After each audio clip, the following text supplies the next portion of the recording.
All right. It is the Tesla Beat number 22. It's crazy. Joe and I were literally hanging out yesterday out in Rockland, California, and our phones just start going off just Crazy. nonstop. And we realize Project Highland was here and announced specifically in Europe and Asia. So pretty crazy breaking news there. And then they didn't just stop there. They did price cuts on the Model S and X. They also did price cut on full self-driving. The colors for the Model S and X are now all free. So we have a lot to talk about today, and it couldn't literally be a more exciting week. So thankfully, we're strategically, not even strategically, but our podcast happens every Friday, and it just seems Thursday seems to be that magic date of like Thursday just seems to be the big announcement date. I don't know if it's because of the weekend. So couldn't be more excited about all of the topics that we have to discuss today. So just a quick look at the Tesla stock. Today it did take, I think, about a 4% hit. It's roughly at 247, and it is up. I think that's 129% year to date. So it has rallied back, I think, from the dip that we saw like 1 or 2 weeks ago. But typically after every price cut, there's, at least what I've seen, Tesla always has a dip in the stock. So yeah, so we'll just take a look at that. So and then one thing that happened last Friday, about probably I think we did our podcast in the morning, but something I think still important to hit on, because we haven't gotten the perspective from the beat. So it'd be really cool to see what people's thoughts on the drive was. But specifically, Elon drove for about 45 minutes in Palo Alto, California, and he had one disengagement that he obviously preemptively stopped. He was driving on hardware 3, which he has said now is actually 6 months ahead of any of the hardware 4 build. But yeah, I would love to get everyone's perspective if you've watched the video, and what you thought potentially this could mean for the industry, and what your personal take on this was. What's funny about that Elon drive was, like, that literally seems like a long time ago in Tesla news. It's like, oh yeah, and that also happened. Um, well, I'm not an expert in this area, so I'll just say it looked incredible. I like the fact that it was on hardware 3, because I know a lot of people were rushing out to get hardware 4 cars thinking that, oh, there's no way they could possibly. And I mean, this was just like, yes, you can. Yes, it's possible. And they did it. So yeah, that's all I have to say about that. Yeah, I like the fact that a number of things. We even jumped on and live streamed, a couple of us, because it was so exciting. It was live. Number one, you take an alpha software release out that's not more widely released, and you just go live, and you're the most followed person in the world. That's a pretty bold thing to do. That means Tesla really believed in kind of their system design and what they've actually put out there in terms of end to end. This car was driving on end to end neural nets and never had been taught or seen those situations before. A couple of things really stood out to me really briefly was the fact that it was approaching 2 lanes of traffic. One had 1 car in it, one had 4, and it chose the one with 1 lane to kind of move itself ahead. It's making decisions, it's thinking like you would as a driver. And, that's very exciting to look forward to. And I'm thinking of the scale of this and their ability to basically, you know, the fact that, Tesla has this huge data lead, has 5 million cars on the road gathering all this data. You could literally drop yourself and your Tesla in, to China or India, and all of a sudden have kind of superhuman driving capability in a country you've never driven before. So I think the possibilities are endless. I think if you look at it from an investor perspective, you're like, this is amazing. Nobody could do it. No other company could do a demo like that at this point. And from a Wall Street perspective, I think they wanted, like, okay, what does this mean? When is it actually in product, and blah, blah, blah. So you have to kind of like look and balance both worlds. But I'm excited, as a follower, as a of the company as an investor in the company. I was thrilled for what I saw. I think it was a historic. I think we'll remember, like, where were you when a car drove itself? You know, I think you'll kind of remember. It's pretty historic.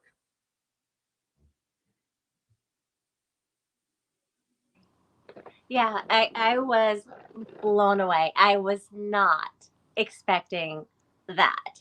And I should have been, because I was super curious when Elon Musk had made that reference on his Spaces that they were making full self-driving more difficult than they had to be. And in retrospect, it seemed obvious, which was not actually a knock against what they did before. Carpathy had some very interesting tweets afterwards that this was actually always the goal. That my analogy, not his, is it was almost like they gave FSD training wheels with hard coding these things, because otherwise it's just too much to try and go end-to-end neural nets and be able to show a car video, show the neural nets videos with no type of context and say learn to drive. They can't do that anymore. Then you could just set me down and have me watch a whole bunch of French movies and say, now speak French. You need some type of foundation and basis to be able to learn. People need this, and so do computers. So it's really interesting when you consider that context, that Tesla now has a solution that's end-to-end neural nets informed by everything that they've done before. That's a huge moat and a huge lift for another company to be able to come in and do everything that Tesla did before and be able to suddenly train this. And then Elon Musk had a second thing that he said, and that's that you can't just copy their software. The software is completely tied to their hardware. So you need both. So it's not going to be something where industrial and spies are going to be able to come in and just try and get Tesla's code, and all of a sudden they have FSD. And it also means, like I've been saying and theorizing, that once one company has solved FSD, it's going to be a winner takes most industry, because the hardware has to sit on the car. So Jeff can talk about this, but once they get the parts, all those supplier deals in place, once they get those factories tooled up, once OEMs have licensed Tesla's solution, it's going to need to be a magnitude better for anybody else to come in and try and do that. What would you say about that type of environment, Jeff? Yeah, no, it's a great point. Some people are actually dismissing the hardware cost of FSD as being critical. I wouldn't do that. The way that Tesla was able to gather and have this huge lead in data was because they actually reduced the variable cost of FSD on the client on the car to something where they can put it in the unit economics and not worry about it hurting their gross margin significantly. The founder of Li Auto was quoted saying, "Look, we think their solutions, below 1,500, and we're three or four times that." And that's important, because if you need to get all these, one of the reasons Tesla has 5 million cars on the road and the next highest person has, hundreds and thousands of cars is their ability to actually do that. And, Tesla is very similar to NVIDIA in this space in terms of developing this computer themselves, doing the design work, doing the software that runs on it, and then sending it out for fab. NVIDIA's fabless, Tesla is obviously fabless. So very similar in terms of when you start hearing about this AI craze. This is now real world AI. This isn't text, language models. This is like a machine, a 2-ton machine moving through the world via AI. And that's Tesla silicon on there in the car that's enabling that. And at some point, it's going to be Tesla silicon on the server side predominantly that's going to be able to do all of the compute work. So their advantage is just growing in this space. And as they get more and more volume out there, they're going to get more and more leverage. We saw the potential deal that's happening right now with Hardware 5. That would be on a 4 nanometer node. That would be in Austin. that would be huge. That would be, you know, again, that computer will be a lot more efficient if it's running on that small a node, and it will be built in the United States, literally right next to their factory. So there's a lot of good things ahead. But yeah, the supply chain implications of what was shown on Friday are somewhat boundless in terms of, again, their ability to scale that solution, first mover advantage. As Amy said, like, someone's got to come with something that much better to scale it up and get it in much higher volume. But they'd have to beat Tesla on price. They'd have to beat them on capability primarily. And I think, you know, that's going to be a long time before that happens. Yeah, Tesla's just winning on so many levels. Like, I mean, undisputed, right? I mean, just from everything. I mean, we do this every week, and for people not to see what we see is like, you're just missing everything at that on purpose. I would think like some people are just missing it on purpose. You know what I mean? Like it's blatant. It's like in your face. Like, Tesla is the king. They are winning at everything, and they just, every time somebody announces something, it's like for 2025, 2028 or something like that. And it's like, do you honestly think Tesla's going to stand still and just wait for you to catch up? Like, no, it's not happening. You see that with Highland. I mean, like, things are just happening. They're just constantly iterating and moving. And it's just like, wow. And Jeff, you hit it on the head. Like, I mean, how far away is the competition now? Wow. Well, Joe, I mean, to your point, really quick, it is actually being disputed, though. A lot of people are actually disputing, like, what does this actually mean? And then you kind of go to like current reality of, like, well, Mercedes has a L3 car, and Baidu has 3 million, you know, rides they've given. But then when you actually do the 5 whys, or do like 5 layers of questioning on any one of those scenarios about their ability to scale and their ability to get the profitability in that solution. And the theme I'm seeing is that a lot of these other solutions, something could break through, but they're almost like prototype lab devices that they're trying to scale and get the profitability. Whereas Tesla started with a system design that was very scalable and had the right unit economics from day one. And they've been in the background capturing the data on the car side, building the data center compute side, and then hiring all these resources. AI engineers are different than, you know, just standard software engineers, and they've been developing this capability. So it is being disputed. But when you just ask a couple of basic questions, like, are any of these taxi services today profitable? And when I say profitable today, I mean, if you're giving 3 million rides, you'd think you're at some level of scale, and they're not. The answer is they're not. So the question is, and I tell us, this is one of the things I do in my day job, is this system design, unit economics. And you can't necessarily volume away like a bad design. Like, if it's designed to not if it's not properly designed to be efficient, you can't just like scale and say, well, just with more volume, it's going to be super profitable and we're going to be a great business. That's really, really hard to say right now. So we'll have to see.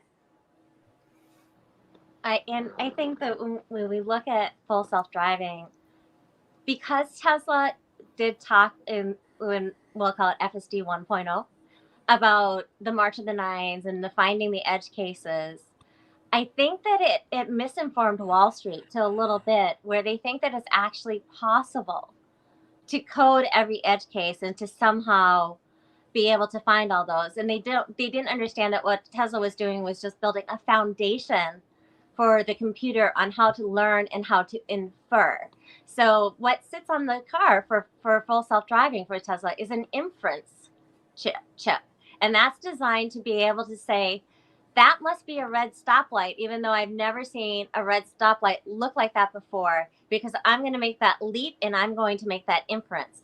And that is very different than what any other solution out there is doing. Everybody else is doing what Tesla was doing in FSD 1.0, but now we've been blessed with posts from Karpathy saying, but we were always just getting to a point where the neural nets could take over. and they had learned how to learn. So, and that second stage there is what nobody else is doing yet. And being that I am a pilot, that I have, 16,000 hours flying very sophisticated airplanes around with very sophisticated, exceptionally sophisticated auto-flight systems that are also very dumb. They only can handle edge cases that are hard-coded into the software. And there's so many things that happen where, especially when you're dealing in a complex environment, where it would surprise engineers to later learn that the airplane broke that way. Yeah, but and they have it designed with triple redundancy and everything, so it's okay that the airplane broke that way. But what you're seeing in San Francisco is all these cars just stopped. There was a music festival outside lands.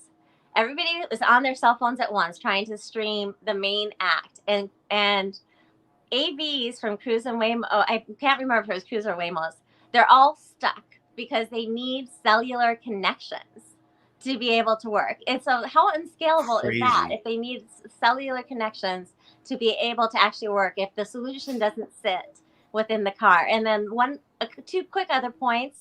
Tesla at the same time has brought on massive amounts of compute. That what FSD 2.0 tells us is they feel that they have the solution. Now it's just a matter of training the networks. They've hired full self-driving testers and trainers all around the world. So they're going full forward of this, kind of the start of the end game now for Tesla. And Optimus shares many of these components. So all of a sudden, in my mind, Optimus is much further along than I thought it was. Would any of you buy an Optimus if you had the chance? I mean, I'd be right there. If I didn't have to do laundry and mow my lawn. I thought, so thank you, everyone. I mean, the amount of depth and knowledge all of you bring to the table is just incredible. I took a lot of the same things. I think some of the stuff, like just having Elon literally just tell me live on the live stream, hey, and this is some stuff I knew, but it was starting to really click during, like, if you just listen to the commentary, even if it was a podcast and you took out the video aspect of it and you just listened to this man talk about what Tesla's doing in AI, it's absolutely incredible. So you have him, at least the things that stuck out to me, and then we'll get into obviously the other big news, because this was a kind of a week ago. But the things that stuck out to me is that, hey, we haven't trained this real time to go through red lights. We haven't trained this real time to deal with, specific edge cases. And this is, as you said, it's kind of like, when your kid, I have 4 very young kids, and,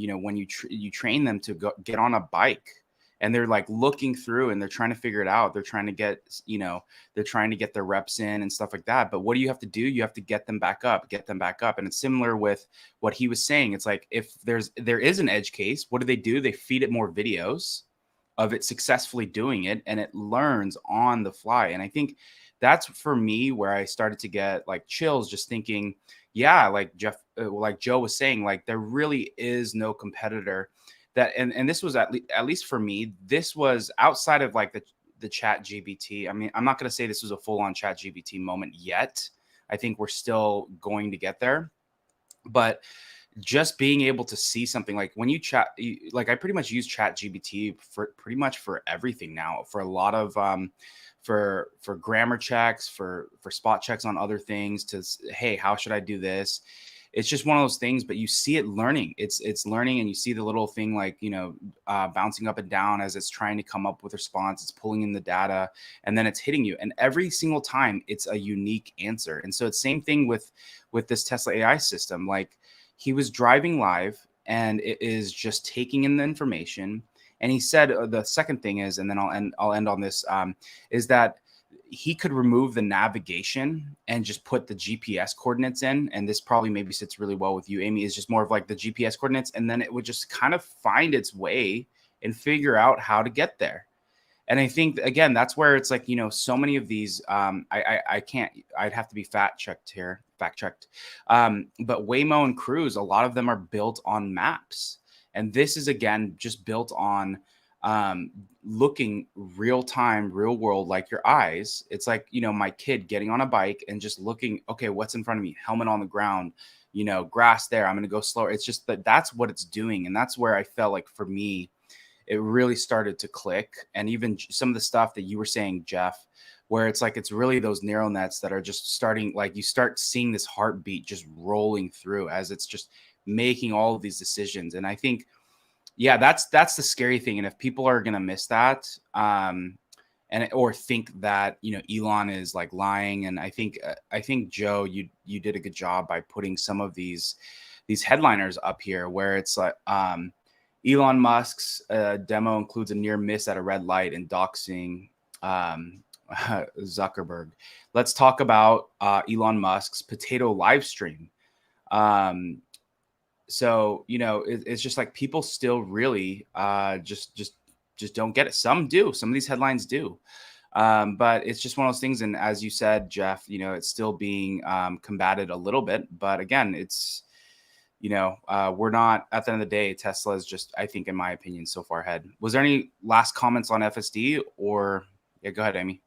Yeah, I think that to just show the magnitude of what Tesla has done here with the software rewrite, we know that they had been around 300,000 lines of code.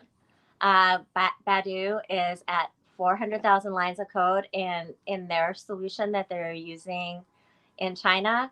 And we were told they took it 2 orders of magnitude down in lines of code. So what we saw in that demo was approximately 3,000 lines of code. We don't know, but it's somewhere around that. And it was able to do everything that it did. So if people are wondering if Tesla is an AI company, Tesla is an AI company. You can only drive a car with just 3,000 lines of code if you're using AI. All right.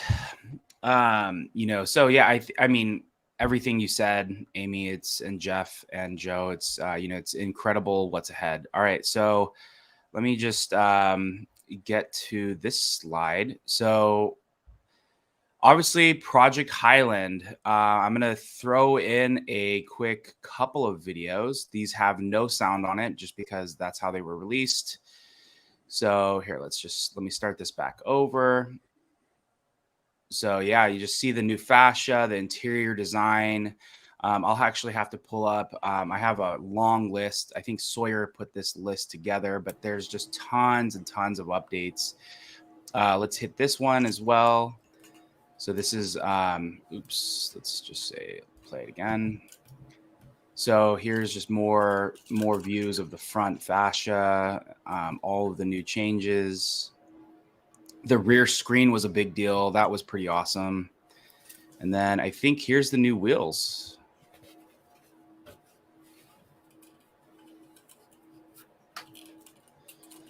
So yeah, I think there's, just tons and tons to see on this. So really, really exciting. I actually thought it was going to come a little bit later. So I was completely wrong there. But what was your guys' first impressions, or should I maybe go through maybe the key updates before we get that, or what are you guys thinking? I think just from an outside perspective, from a customer point of view, because there's going to be a lot of people, as much as we hate to admit it, we're in a bubble, and there are so many people that this is going to be the first time they're ever seeing a Model 3. And so when you add in things like what we know are new things, but for them is going to be like just standard things like the interior with the RGB lighting and what I mean, and adding the tail light to the trunk. And I know that's like a thing in Europe or whatever, to where there also has to be another light or something like that on the rear. Jeff, you can correct me if I'm wrong on that, but I know that that's a thing. So I think when you add in a lot of these things and the coefficient of drag and all that, I mean, this is like added miles of range and stuff like that. People are going to be excited. They're not going to know. They're just going to think, oh yeah, that's a Model 3. Yes, I want it. You know what I mean? Like those daytime running lights look sick. Like it actually reminds me, I don't know how many people remember this. Amy might, but the initial Model S had similar daytime running lights when the concept was released. It was like blue, and they had that same type of design, and that was like so many years ago, like 2009, I think it was when they dropped that. But yeah, I think it looks great. I think from a customer perspective, people are gonna be flocking to it. I think knowing that this isn't for US yet, they kind of Osborne themselves a little bit, and I think sales are gonna kind of fall off for the bubble people, but for everybody else, they're just gonna be buying Model 3s. I don't think they're really gonna care. Yeah, no, it looked. I mean, it looked fantastic. I think, I think buyers of cars in this range. I mean, they're gonna be looking at this and saying, "Wow!" And I loved how the focus on the brand, the Tesla word mark, and I like the changes. It was six. There was 6 years. It's really time for a refresh, but they really got to functionality of the car as well, and from the audio system, the lighting, you name it. And I think under the hood, we're going to find a lot of structural changes to make it simpler to build. I think in this early, when you're ramping up a new product line, sometimes you want to keep your pricing elevated because you're going to have a lot of demand. You're going to have a lot of orders on the books. You want to be able to get product to people. So I do understand why they're at that pricing, but I think they've given themselves the ability to reduce pricing as they get the product to their peak run rate in the factory. So it was interesting also to see them launch it in China and Europe first. That's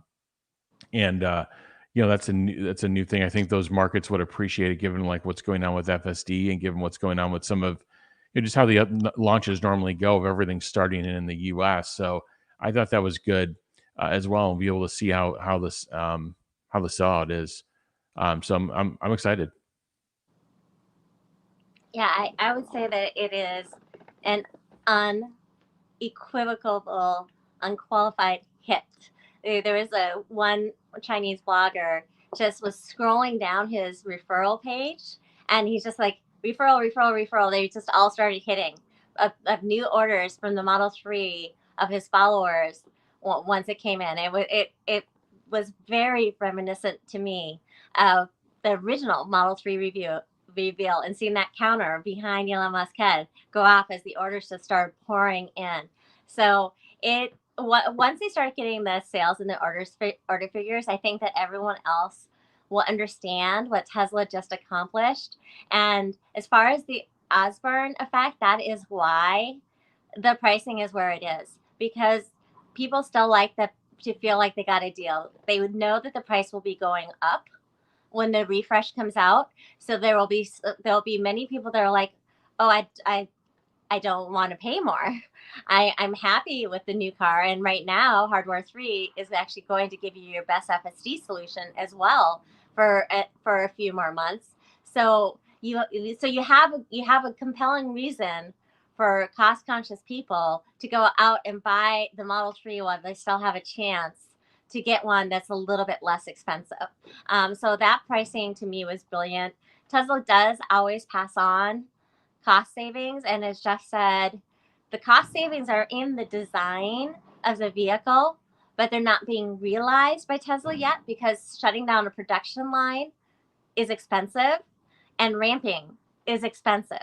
So once Tesla starts getting to a point where they're doing volume production and they're starting to get more volume parts discounts, it's like 50% new parts on this car. This is a very significant redesign. And one of the things I thought was really cool too is there was a conscious decision made that the car needed to look like the very high performance car that it was. So I think when the Model 3 first came out, they didn't want to step too much on the Model S. So they made it look just a little cuter. Now it looks aggressive, sporty. You just look at it and you're like, oh, that's going to be a high performance car. And so I think that the design is beautiful, and then all the features makes it feel more like a luxury car now too. Ventilated seats. Anyone that's been in a hot environment, to be able to have ventilated seats is a game changer. Having the 17 speakers, the surround sound, the screen in the back. I mean, all these little details that Tesla was able to throw in for marginally extra cost is absolutely brilliant. And anytime you're doing something that's this eye-catching, there's going to be plenty of people that want to pay this price. And it also allows Tesla to protect their margins during this ramp period. Yeah. Oh, Joe, did you want to say something? I was just gonna on the performance aspect. It just is. There's no performance variant available yet, which I thought was very interesting. I don't know why they wouldn't do that. Maybe that's going to be like an America first thing, North America, whatever. It was interesting that they did the long range and everything else. Yep. I think that what we're seeing is batteries, personally. So the performance version is supposed to be the one that has the CATL M3P battery that's never been produced before. It's brand new technology. It's being ramped in the factory. And I think they thought the demand would be through the roof for it. So they didn't want to promise more vehicles than you would have battery supply for. I also think that's what happened in the United States. I think that they had Chinese manufacturers on tap to provide the batteries for the new Model 3. And now with the IRA, they have to go back and they have to figure out Panasonic, LG, some of these other trusted partners of theirs. What are they going to do about the battery for the Model 3? Because the IRA has changed it. Yeah, I wanted to go through. So shout out to Sawyer, and I think even at one point Darren had put together a list. I just want to quickly go through. Again, this list goes. I think Sawyer's list was like 30 lines, but I'll go through. Let's say the top 10, just to highlight what is new in the Project Highland versus the old Model 3. So range increased by 12%. I've also seen 8%, but it's increased by 8 to 12%. 50% of the parts in the car are new. Obviously, a redesigned interior with door cards, more premium interior materials, 2 new colors, right? Ultra red, stealth gray, stockless steering wheel. So the steering wheel contains turn signals, light controls, horn, new camera, wiper controls, and mic control. Which is an adjustment if you go from even a Model 3 to a Model S. There is that transition. The ventilated seats, a stiffer body, there's more speakers. You have 17 speakers instead of 14. An updated center console with real metal handles, giving more of a premium feel. And again, I could go on and on. It's pretty no fog lights anymore. Front seats, I already mentioned, are ventilated. Yeah, so I think we could just continue to keep going here, but yeah, all of the new features, I think, as you said, right, all of the parts is 50% new parts. They really focused on a lot of the features, and making the car feel a little bit more premium, and really just giving it that kind of facelift that it really needed after 6 years of just kind of being in the market. And I think we've really seen that, a lot of the Model 3, I mean, kind of the demand slowed down, but it's partially just because the Model Y is, at least up until this point, has just been that much greater of a value. But yeah, any other thoughts on, go ahead, Amy, but any other thoughts on the Highland? A couple of the things that people used to, just at the start of my trip to Singapore, one of the guys I was flying with had a Model 3. One of them had a Model Y. The guy with the Model 3 was looking at buying a new vehicle, and the man with the Model Y was like, you need to go with the Model Y. It's so much quieter. The ride is so much better. That's no longer the case.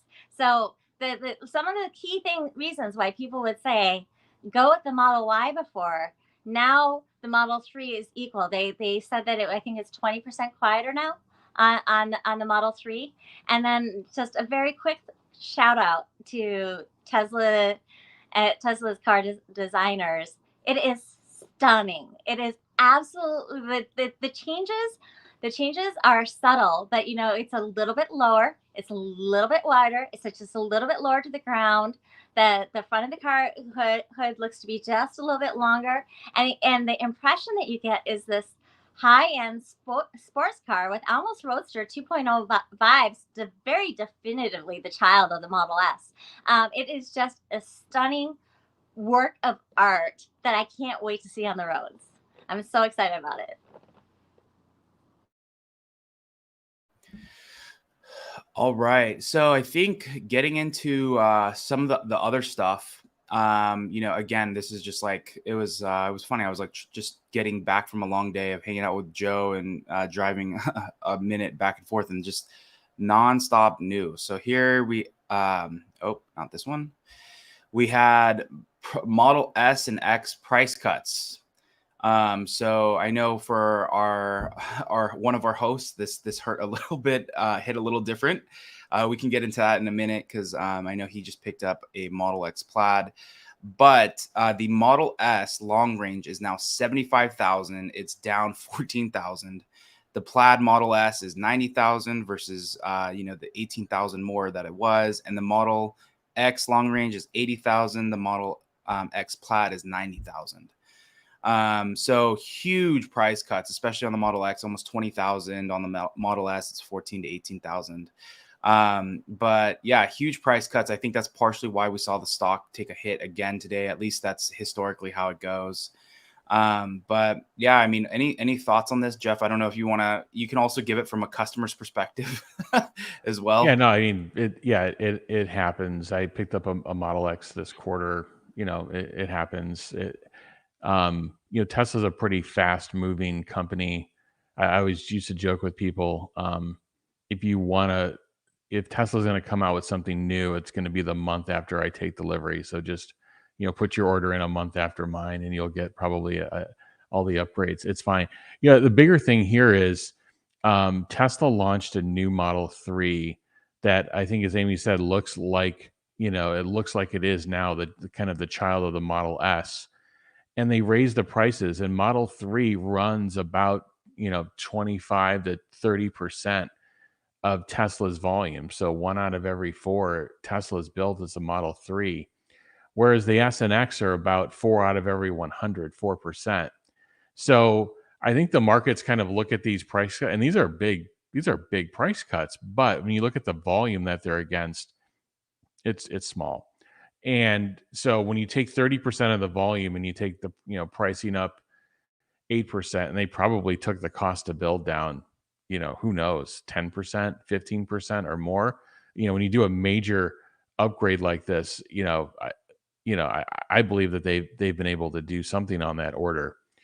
So I think the key takeaway is the Model 3 and the pricing move on the Model 3 is the real takeaway. They got to get through this inventory. They'll blow through their S and X, inventory. And to me, this shows that they are just, they're going to be brutal on the competition. They're partnering with people. They're helping people. They're, outwardly like, hey, we want to be helpful. But, these moves. I mean, what if you're Lucid and you wake up to, $80,000 S's and X's? I mean, it's going to be brutal for companies to compete with Tesla. And what I like what Tesla's doing now is now it's going to be on the back of new products that they can charge a little bit more for, and they're cheaper to build. And we haven't even seen, obviously, the official launch of the Cybertruck yet. So these moves, my key takeaway is these moves are just showing how brutal of a competitor and of a market participant Tesla is going to be.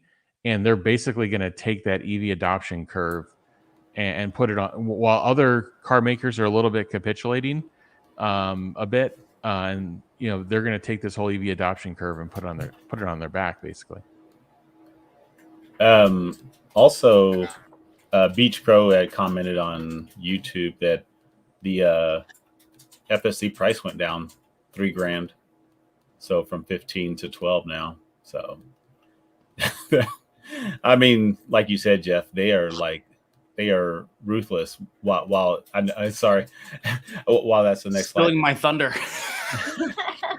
No, I just think like as Jeff was saying, like yeah, they have a lending hand, but they have a mallet in the other, where they're just like, hey, you need some support? Yeah, well, guess what? You know what I mean? Like, it's like, holy cow, man. Like they are just relentless in their pursuit of what they're trying to do with making the world sustainable, and with their transportation. it's a relentless pursuit, and you can see that they are going after it. Yeah, when I first saw the Model 3 price, I'm like, oh, Tesla woke up this morning and did not choose violence. And then I saw the Model S and the Model X price cuts. I'm like, oh no, I'm wrong. Tesla chose violence. that did happen. Yeah. Look, I think people need to remember is I know that this is coming a little bit from Elon Musk himself from the way that he's answered to the price cut questions on conference calls. But the actuality is that Tesla has had a plan since they designed Thailand of where they wanted to price it. And they have been working toward that plan since last January. The overall prices on the Model 3, just using the China numbers, because those are the ones I just looked at. So it have come down 100,000 like RMB. And then what I got wrong, and Tesla was way smarter than me on this, is they knew they wanted the end price of the old Model 3 to be a little bit below where they wanted to price the new Model 3, which was exceptionally smart. It goes for that Osborne concern that everybody has been worried about. But this was a very deliberate move down. And then the second thing I've been saying is all the vehicles in your lineup need to make sense. The features added to the extra price that you're going to pay. And this is an indicative of exactly how much luxury they have added to the Model 3 now at that price point that they felt that they needed to bring the price of the Model S and the Model X down a little bit to have all the vehicles in the lineup for Tesla make sense. And, Tesla doesn't do slow cars, and Tesla only does sexy cars. Amy, trigger one thought of mine, and Joe too, with kind of the portfolio discussion. So they may have brought S down, in price as to fill this void of not having this new Model 3 Performance ready. And when the new Model 3 Performance is ready, they'll price it obviously a bit higher. And so right now they're kind of filling that void of people that want kind of a performance sedan. So it's interesting. I think they have a lot of room actually on the S and X. And again, it's low volume, so they can kind of have that portfolio void filled for this very moment in time. They may take the prices. They've done this before. They lower prices, then they'll take them up again. A few months later. So I think they are probably dealing with a bit of a portfolio void as the new Model 3 Performance. It's just one theory I thought of. It could be a number of other things. But again, remember, just key takeaway, S and X are 4% of the volume. The Model 3 is the big announcement. That's 25 to 30% of the volume. And that's where Tesla's really putting, the wood of the bat behind. Yeah, I was just saying, the thought as Joe was talking and a little bit to Jeff, as you were mentioning, you're putting in perspective of how much this really means. And then, I think, Amy, you mentioned there was no violence. And then actually, yeah, there's violence, because it's when I think of so here everyone's Tesla's giving out, their supercharger network, Australia. I think I don't even think there was so much news this week, but other breaking news that hit: Australia and Canada are opening up the Tesla network is opening to other EVs. But the insane thing is that, the violence that's happening is with the competition is these price points at these higher end vehicles. Because first off, we know GM and Ford will not have profitable cars until the end of the decade, if that. With these moves, how many Mach-E's, how many e-trons, how many even Lucids are just going to be sitting in lots? It's going to be ridiculous, because now, yeah, they're helping the transition, making it easier, but now you have to sell the car, which is going to be a completely, hard thing potentially to do. So it's going to be their biggest thing right now is how do you get this word out to the average Jan Doe that doesn't know about these price cuts. Obviously, we all know it because we're living and breathing it. But as soon as people start hearing about that, I mean, just imagine you go buy an EQS and you realize you could have saved 25,000 for the best car on the road, the safest one, and then also too, the easiest one to charge with. And then now it's like you could have bought it for $25,000, whatever the number is. But the competition is going to really, especially the higher end, which is the majority of these cars anyways, is going to fill it unrelentlessly. It's just like getting, again, as I think Joe was saying, the mallet just pounded through your throat, down your face. There's really, so that will be really interesting. I don't know if there's any of you that watch the inventory out there. I think a couple months ago we had made I think we even showed a slide on it on the inventory, but that will be really interesting to see how does the inventory pile up as word breaks, as we get through the weekend and through the quarter. But at these price points, it's really just a no-brainer unless you really just hate the brand, hate Elon, which, there's been some articles about that. But again, if you're looking for the best car on the road, the most advanced car on the road, the safest, and, with all the bells and the whistles, it doesn't make any sense. That's the thing. And I'm not being biased here. It's just, there's really no point in buying anything else at these price points. Really at that, you're kind of, when you buy something else, you're kind of picking a harder life in some ways. So it's just, that's just my opinion on, just some of the stuff, but the competition is really, even with the low volumes that they're doing, they're going to have a really hard time moving it.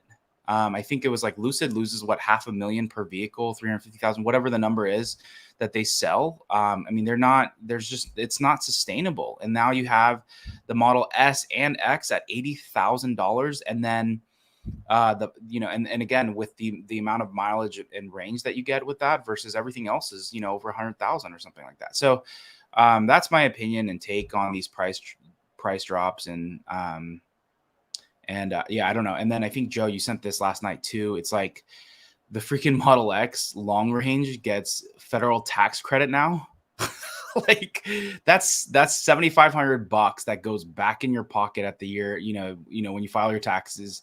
And you're talking a $73,000 vehicle with 350 miles of range, 0 to 60 in 3.8. I mean, like, talk about the most efficient family utility vehicle at the best bang for your buck. Literally $73,000. It literally doesn't get better than that. Yeah, Jeff, I was just going to say, I can just quickly attest to the build quality. I've owned a Model X before, and now I have a new one, and just the fit and finish, new level. This new ultra red paint system is amazing. If you've ever kind of studied or worked around paint, I was stunned at like how the beauty and the depth of this paint job. So I'm pretty happy with the product, and just I noticed just like a dozen subtle things. It's a much quieter ride than before. It seems like the suspension's a little bit smoother.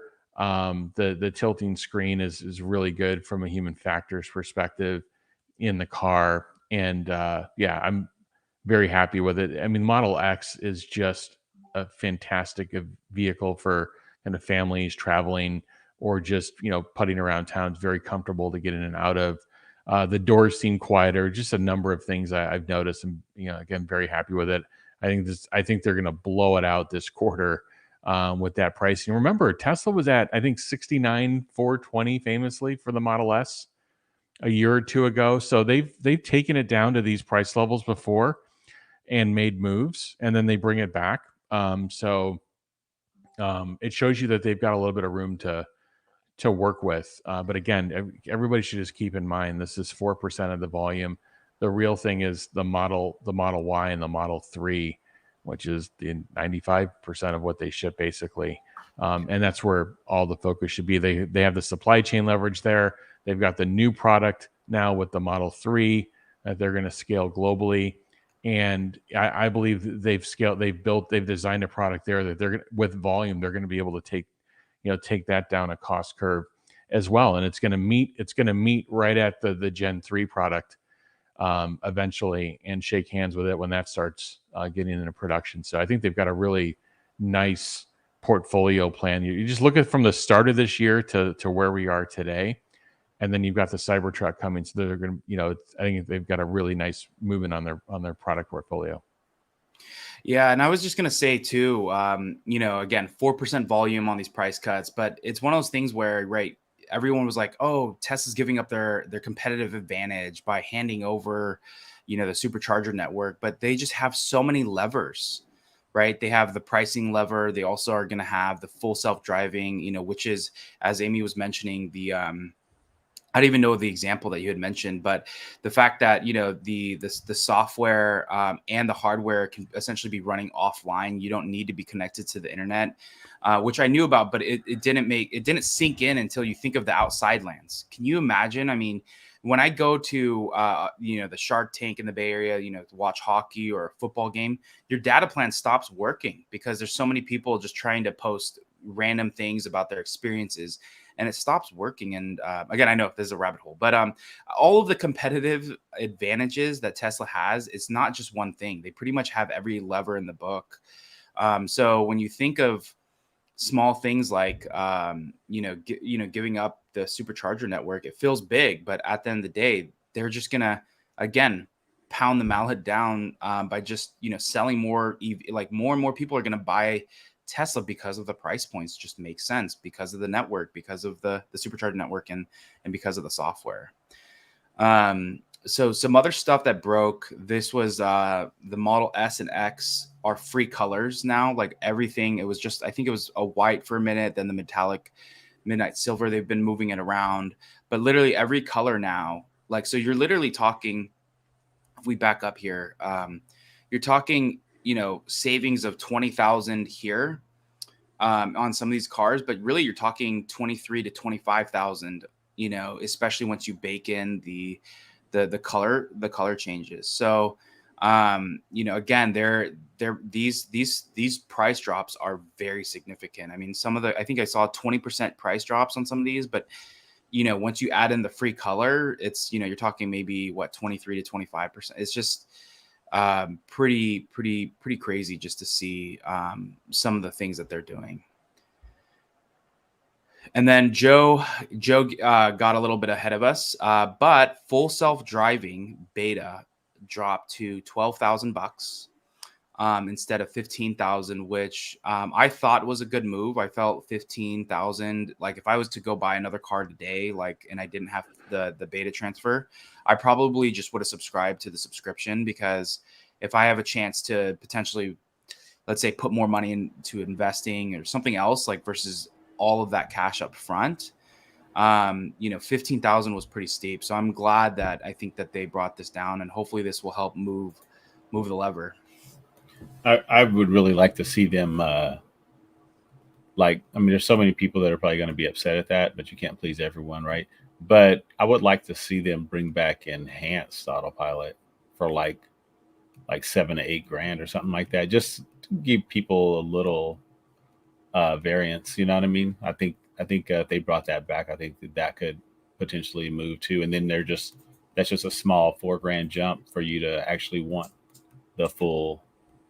So I don't know. They didn't change the monthly. Do we know if they changed the monthly pricing? I don't think so. I don't think so. And I think I saw Omar tweet. So again, you may have to fact check me. But I think he said that with the subscription now, it's actually more expensive on the subscription over a certain time period than it is buying full self-driving for 12,000. Yeah, I think the reality is there's few people that are buying this with the car purchase, but I'm a little bit confused actually by this move because Tesla said that as the functionality improves, the price will increase. So I'm wondering if this is kind of a short-term thing to get the engagement rate up, and then to bump it up again with in a following quarter or something with V12. So I was a little bit confused by this one. But in general, they're going to drive higher adoption. I think that's what people understand, is they always kind of view everything as like a margin hit. But if you have, 20-30%, I have to do the math in a spreadsheet, but if you increase adoption by doing this, they're going to come out ahead as they, again, in the background, they increase functionality in the software release? I think that it was probably data driven. Well, when we saw the version 12 test drive, after it, Elon Musk tweeted or posted that it was going to be 6 months until hardware 4 caught up. But what are the new cars that they're selling now? They all have hardware 4. So if you're looking and you're like, Good am I point. going to buy FSD on purchase, or am I just going to wait until the functionality is better and then do the subscription? I think that that's what they saw. I think that they saw actually a relatively sharp drop of people saying, I don't want to pay for the FSD right now if it's going to take 6 months to catch up with hardware 3. And it was actually the original way that people read his post was, it's really not even going to work on it at all. So that then that would create, well, let's make that make a little more sense, where you're getting a deal on it right now, and maybe you don't have the full functionality as hardware 3 does, but you're also paying less and for this brief window of time, and you'll pay more later if you want to do it. And, $12,000 is never something you would call an insignificant amount of money, but sure, feels cheap when it was $15,000 before. It really does. It has a different way that number sounds to you, especially when you realize that after hardware 4 catches up, this price is going right back up. Yeah. And I was, kind of somewhat off topic, but it's kind of funny to me that people are mad that the hardware 4 is behind. Well, again, you're talking this thing has not been trained with the amount of data that is in the hardware 3.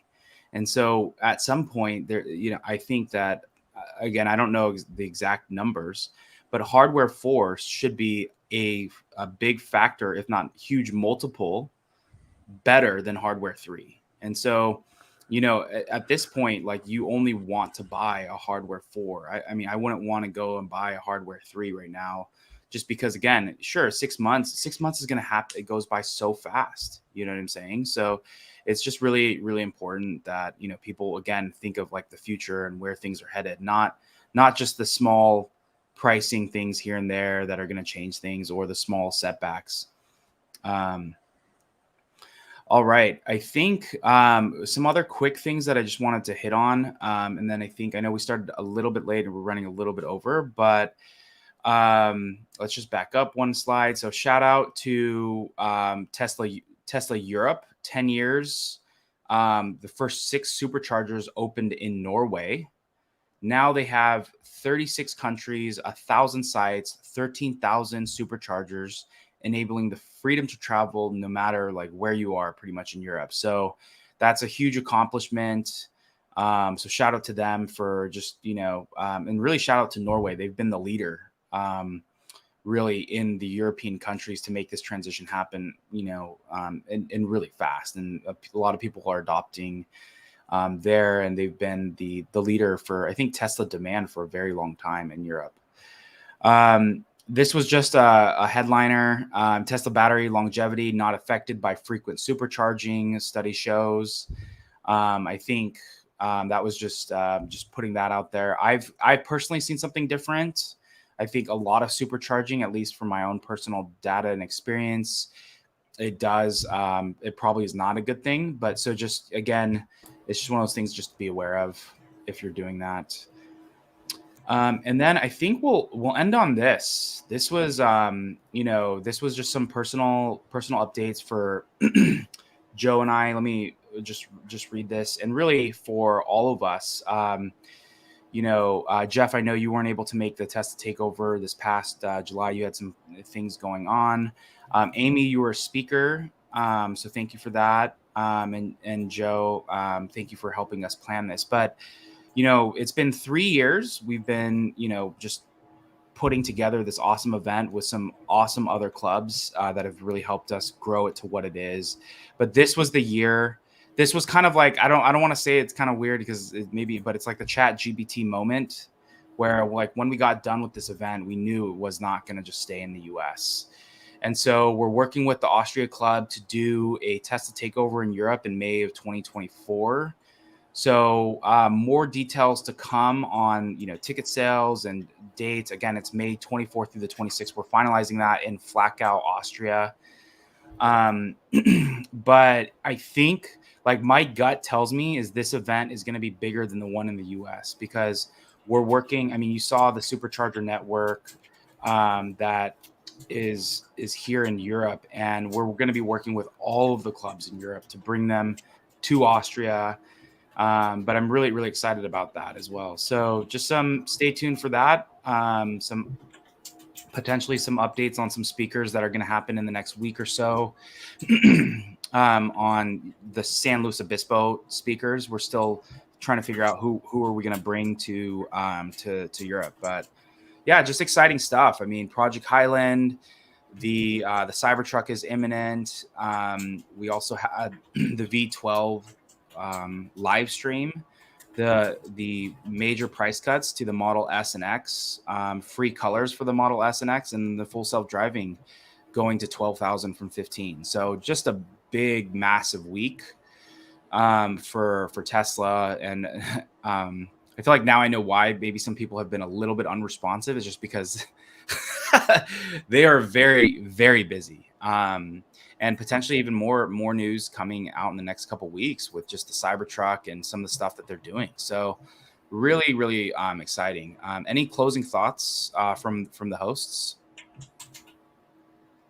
or not? But I did in the YouTube link, if you're watching on YouTube, I did post the referral links for our hosts. So please patronize them if you've been enjoying, listening. I've actually, even for our club, we've never posted our referral link before. So I've had referrals from a lot of like friends and family, but never posted stuff like this. But please, give a follow to all of our amazing hosts, to Amy _ SF Tahoe, at the Jeff Lutz, and then Joe at SJV Tesla. Feel free again to use their referral codes, but really appreciate everyone tuning every week. I think Joe and I, shout out, we met, like, it's we have an audience, I think roughly about 4,000 a week, but it's pretty crazy just to think we'll be out. We were in Rockland yesterday and someone was like, hey, I watch your show every week. And it's just, it's crazy. A really small community, and they just, they say thank you to, again, you and Amy and Jeff, and obviously you, Joe, and just like for what we're doing here. So it may seem small, but yet it's big in that, like, really the impact and the updates we're giving every week is really keeping people that don't have the time to get up to speed on everything that's happening in the Tesla world. So, all right, everyone, have a great week. And thanks again for tuning in. We'll be back